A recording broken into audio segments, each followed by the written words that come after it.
ओम नमो भगवते वासुदेवाय। उत्पन्ना एकादशी 8 दिसंबर को गुरुवार को मनाई जा रही है। उत्पन्ना एकादशी व्रत कथा सुनने से समस्त पापों का नाश होता है और अश्वमेध यज्ञ का फल मिलता है। सूर्योदय के बाद पारण का समय इस बार है।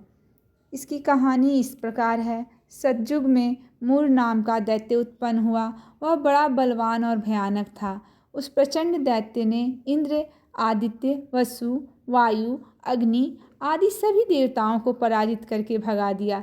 तब इंद्र सहित सभी देवताओं ने भयभीत होकर भगवान शिव से सारा वृतांत कहा और बोले, हे कैलाशपति, मूर दैत्य से भयभीत होकर सब देवता मृत्यु लोक में फिर रहे हैं। तब भगवान शिव ने कहा, हे देवताओं, तीनों लोकों के स्वामी, भक्तों के दुखों का नाश करने वाले भगवान विष्णु की शरण में जाइए। वे ही आपके दुखों का अंत कर सकते हैं। शिव जी के ऐसे वचन सुनकर सभी देवता क्षीर सागर में पहुँचे और कहा कि हे मधुसूदन, आप हमारी रक्षा करें। हे भगवान, दैत्यों ने हमको जीतकर स्वर्ग से निकाल दिया है।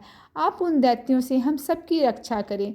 इंद्र के ऐसे वचन सुनकर भगवान विष्णु कहने लगे कि हे इंद्र, ऐसा मायावी दैत्य कौन है जिसने सब देवताओं को जीत लिया है? उसका नाम क्या है? उसमें कितना बल है और किसके आश्रय में है तथा उसका स्थान कहाँ है? यह सब मुझसे कहो।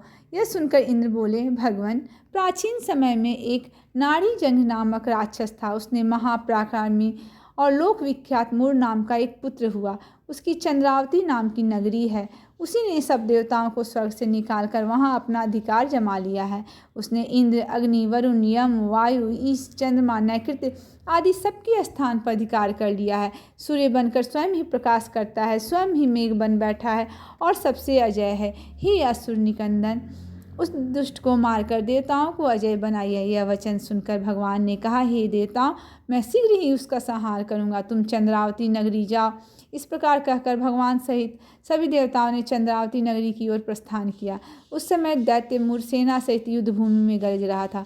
तो जब स्वयं भगवान रणभूमि में आए तो दैत्य उन पर भी अस्त्र शस्त्र और आयुध लेकर दौड़ा। तो विष्णु ने उन्हें सर्प के समान अपने बांधों से बीन डाला। बहुत से दैत्य मारे गए, केवल मूर बचा रहा। वह अविचल भाव से भगवान के साथ युद्ध करता रहा।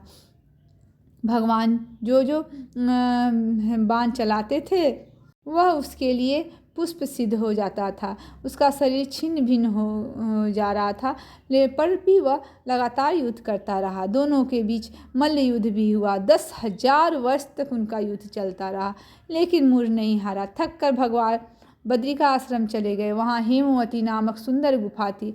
उसमें विश्राम करने के लिए भगवान उसके अंदर प्रवेश कर गए। यह गुफा 12 योजन लंबी थी और उसका एक ही द्वार था। विष्णु भगवान वहाँ योग निद्रा की गोद में सो गए। मूर भी पीछे पीछे आ गया और भगवान को सोया देखकर मारने को उद्धत हुआ। तभी भगवान के शरीर से उज्ज्वल कांतिमय रूप वाली देवी प्रकट हुई। देवी ने राक्षस मूर को ललकारा, युद्ध किया और उसे तत्काल मौत के घाट उतार दिया।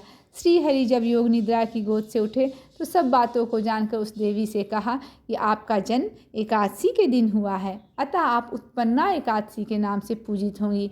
आपके भक्त वही होंगे जो मेरे भक्त हैं। इस एकादशी व्रत में कथा पढ़ने और सुनने का बहुत अधिक महत्व होता है। व्रत कथा का पाठ सुनने से सभी मनोकामनाएं पूरी होती हैं, ऐसी मान्यता है। भगवान विष्णु की इस स्तुति से भगवान को प्रसन्न करने की मैंने कोशिश की है। सशंख चक्रम सकिरीटकुंडलम सपीतवस्त्रम सरसीरुवेक्षणम सहारवक्षस्थल कौस्तुभश्रियम नमामि विष्णुं शीर्षां चतुर्भुजं नमामि विष्णुं शीर्षां चतुर्भुजं।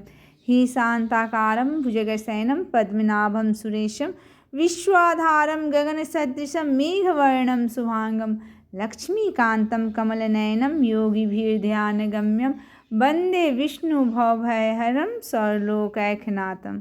एकादशी के दिन सुबह उठ के स्नान आदि से निवृत्त होकर भगवान विष्णु को चंदन का तिलक लगाएं। इससे भगवान विष्णु तो प्रसन्न होंगे ही, माता लक्ष्मी की भी कृपा आप सब भक्तों पर बनी रहेगी। जय श्री हरि। आप सबको एकादशी की बहुत बहुत बधाई। सब भक्तों पर भगवान विष्णु की कृपा यूं ही सदा बनी रहे, यही हम मंगल कामना करते हैं। ओम नमो नारायण।